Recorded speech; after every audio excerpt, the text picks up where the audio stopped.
요즘 AI 얘기 정말 많죠? 근데 챗봇만 얘기하기엔 좀 아쉽잖아요. 그래서 오늘은 AI가 정말로 어디까지 갈 수 있는지 이 분야의 가장 중요한 설계자 중 한 면인 데미스 하사비스의 머릿속으로 한번 들어가 보겠습니다. 이 말 한마디가 모든 걸 설명해 주는 것 같아요. 1년 만에 10년치라니. 이게 바로 지금 AI가 발전하는 속도라는 겁니다. 정말 어마어마하죠? 그러니까 우리가 지금 이 주제에 대해 이야기하지 않을 수가 없는 겁니다. 이렇게 속도가 빠르다 보니까 자꾸 우리 눈앞에 있는 챗봇 같은 거에만 시선이 쏠리게 되는데요. 근데 하사비스가 그리고 있는 진짜 큰 그림은 훨씬 더 깊고 근본적인 곳을 보고 있습니다. 그 그림의 핵심에 바로 이 근원 문제라는 개념이 있어요. 이게 뭐냐면 사회 전체를 바꿀 수 있는 가장 뿌리가 되는 과학 문제 하나를 딱 푸는 거예요. 마치 도미노에서 첫 블럭 하나만 넘어뜨리면 나머지가 와르르 넘어가는 것처럼요. 그 대표적인 성공 사례가 바로 알파폴드였죠. 단백질 구조를 예측해서 신약 개발의 판도를 아예 바꿔버렸잖아요. 자, 알파폴드는 시작에 불과했습니다. 그럼 다음 타겟은 뭘까요? 여기 보세요. 핵융합 에너지, 상온 초전도체, 완전히 새로운 배터리. 와, 이거 하나하나가 진짜 인류의 역사를 새로 쓸 만한 어마어마한 과제들입니다. 특히 이 핵융합에 대한 그의 말을 들어보면요. 그 야망의 크기가 어느 정도인지 감이 오실 거예요. 무한하고 깨끗한 에너지. 이건 그냥 기술이 좀 좋아지는 수준이 아니죠. 말 그대로 우리 인류 문명의 운영체제, OS를 갈아엎겠다는 선언이나 다름없습니다. 근데 이런 엄청난 문제들을 풀려면 지금보다 훨씬 더 똑똑한 지능이 필요하거든요. 바로 여기서 현재 AI가 가진 아주 흥미롭고도 이상한 역설을 만나게 됩니다. 이걸 들쭉날쭉한 지능이라고 부르는데요. 진짜 이상해요. 한쪽에서는 전 세계 수학 천재들도 쩔쩔매는 올림피아드 문제를 척척 풀어내는데 다른 쪽에서는 너무나 어이없는 논리적인 실수를 해요. 심지어 체스처럼 정교한 전략 게임도 아직 완벽하게는 못 둔다니까요? 뭐랄까, 한 몸에 천재랑 어린아이가 같이 들어있는 느낌이랄까요? 그러니까요. 이 들쭉날쭉함을 메우고 인간처럼 어떤 분야든 유연하게 생각하는 진짜 범용 인공지능, 그러니까 AGI로 가려면 도대체 뭐가 더 필요한 걸까요? 뭐가 빠진 걸까요? 하사비스는 딱 3가지 핵심 조각을 이야기합니다. 첫째는 어떤 일이든 편차 없이 꾸준히 잘 해내는 일관성. 둘째는 문제의 겉모습이 아니라 본질에 꿰뚫어보는 깊은 추론과 계획 능력이고요.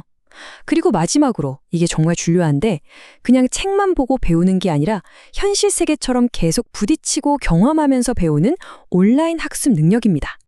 바로 이 온라인 학습이라는 숙제를 풀기 위해서 하사비스는 아주 오래전부터 가슴에 품어왔던 아이디어에 집중하기 시작합니다. 그게 뭐냐면 AI가 마음껏 뛰어놀고 배울 수 있는 가상세계, 즉 월드 모델을 직접 만들어주는 겁니다. 아니 왜 굳이 가상세계까지 필요하냐고요? 우리가 말이나 글로는 설명하기 힘든 세상의 법칙들이 있잖아요. 예를 들어서 공은 어떻게 굴러가는지, 물건끼리 부딪히면 어떻게 되는지 같은 직관적인 물리요. AI가 이런 걸 스스로 몸으로 체득하게 만드는 거죠. 이건 텍스트 데이터만 수백만 권 읽는다고 절대 배울 수 없는 영역이거든요. 그리고 이 엄청난 아이디어를 현실로 만들고 있는 구글 딥마인드의 비밀 병기 2가지가 바로 지니와 시마입니다. 지니는요, 그냥 말 한마디 툭 던지면 완전히 새로운 게임 세계를 뚝딱 만들어내요. 그리고 시마는 그렇게 만들어진 어떤 가상세계에서든 행동하고 목표를 달성하는 법을 배우는 플레이어, 즉 에이전트인 거죠. 자, 그럼 이 둘이 만나면 어떻게 될까요? 상상만 해도 신나지 않나요? 바로 무한 훈련 루프라는 게 만들어집니다. 시마가 세상을 탐험하면 지니가 그에 맞춰서 즉석에서 새로운 퀘스트랑 장애물을 막 만들어줘요. 그럼 시마는 그 안에서 끝도 없이 배우면서 레벨업을 하는 거죠. 이건 AI 훈련에 필요했던 어마어마한 데이터를 더 이상 외부에서 구할 필요가 없게 될 수도 있다는 정말 엄청난 가능성을 보여주는 겁니다. 자, 지금까지는 기술의 가장 최전선, 랩실 안의 이야기를 들여다봤습니다. 이제부터는요, 이 기술이 실험실 밖으로 나왔을 때 우리 사회를 어떻게 바꿔놓을지에 대한 어쩌면 훨씬 더 크고 무거운 이야기로 넘어가 보려고 합니다. 미래의 충격이 어느 정도일지 가늠하기 위해서 하사비스가 계속 들여다보는 게 있어요. 바로 과거, 산업혁명입니다. 역사를 거울 삼아 미래의 지도를 그려려는 거죠. 그런데 그가 내놓은 비교를 보면요. 솔직히 좀 등골이 오싹할 정도입니다. 산업혁명이 100년에 걸쳐서 세상을 바꿨잖아요.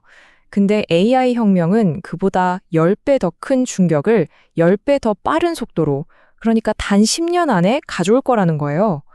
100년 동안 일어날 변화가 단 10년으로 압축된다는 얘기입니다. 이게 감이 오시나요? 한번 상상해 보세요. 앞으로 10년 안에 우리가 아는 일이라는 개념이 완전히 바뀌고 지금의 경제 시스템이 뿌리부터 흔들린다면 과연 우리는 어떤 세상과 마주하게 될까요? 이건 더 이상 공상과학 영화 속 이야기가 아닙니다. 하사비스는 바로 지금 우리 세대가 이 철학적인 질문에 대한 답을 진지하게 고민해야 한다고 강조해요. AI가 만들어낼 엄청난 부를 어떻게 모두에게 공평하게 나눌 것인가? 돈을 버는 것 말고 우리 삶의 의미는 어디서 찾아야 하는가? 그리고 가장 중요한 건 우리 사회의 법과 제도는 이 엄청난 변화를 감당할 준비가 되어 있는가 하는 질문들이죠. 마지막으로 이 모든 변화의 한가운데 서 있는 사람의 마음은 어떨까요? 하사비스의 말 한마디에서 그 엄청난 무게감이 고스란히 느껴집니다. 그는 이렇게 말합니다. 이 기술을 직접 만드는 사람들이야말로 앞으로 다가올 일의 거대함, 특히 앞으로 10년 안에 벌어질 일들을 그 누구보다도 잘 알고 있다고요. 이 말 속에는 엄청난 기대감과 동시에 그보다 더 큰 책임감이 담겨 있는 것 같습니다. 새로운 혁명은 이미 시작됐습니다. 어쩌면 우리 생각보다 훨씬 더 가까이 와 있을지도 모르죠. 자, 그렇다면 가장 중요한 마지막 질문은 바로 이것일 겁니다. 당신은 그리고 우리 사회는 과연 이 변화를 맞이할 준비가 되었습니까?